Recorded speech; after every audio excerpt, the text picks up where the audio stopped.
அன்பார்ந்த விவசாய பெருங்குடி மக்களை, கிரீன் கார்பன் ஆர்கானிக்ஸ் அக்ரோடெக்னுடைய வாடிக்கையாளர்களே,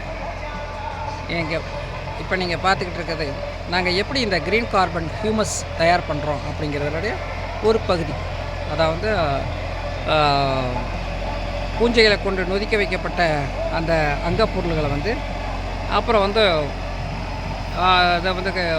எப்படி சொல்கிறது, அதை சாலிட்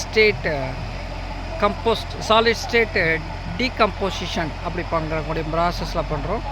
அது ஏரோபிக் அனேரோபிக் அப்படிங்கிற ஆல்டர்னேட்டிவ் சைக்கிள் படி வச்சுட்டோம். அப்படி பண்ணதை இப்போ ரொட்டேட் பண்ணுறதுக்காக இந்த டிராக்டர் சிறிய ரக டிராக்டர் வச்சுட்டு அதை எப்படி டேர்ன் பண்ணுறோம் அப்படிங்கிறது. இது இந்த மாதிரியாக இது ஒரு ப்ராசஸ் இது ஒரு காம்ப்ளிகேட்டட் ப்ராசஸ். அதாவது காம்ப்ளிகேட்னா நிறையா ஸ்டெப் இருக்குது. ஒரு ஏறக்குறைய இந்த கிரீன் கார்பன் ஆர்கானிக்ஸுங்கிறது நம்ம பல வழி சொன்னது போல் ஒரு வருஷம் இதை இந்த கிரீன் கார்பன் ஆர்கானிக்ஸ் பையில் நிரப்புறது. கிரீன் கார்பன் ஆர்கானிக்ஸாக பையில் நிறைய இருக்குது. ஒரு வருஷமாக இந்த பொருளை ஏறக்குறைய ஒரு வருஷம் 200 சொல்கிற நாட்கள், 240 நாளைக்கு மேலேன்னு வச்சுக்கோங்க. அதுதான் நம்ம ஒரு வருஷம் அப்படின்னு சொல்கிறோம் ஏறக்குறைய.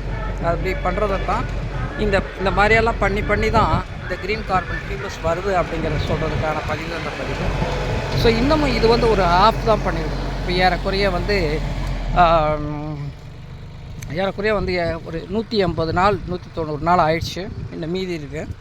அதை இன்னும் ப்ராசஸ் பண்ணி இதுக்குள்ளே என்ன ஆர்கானிசம் எல்லாம் போட்டு இதை நல்ல இன்னும் டிகிரேட் பண்ணி இதை கிரீன் கார்பன் ஹியூமஸாக நம்ம விவசாயிகளுக்கு கொடுத்துட்டு வர்றோம்.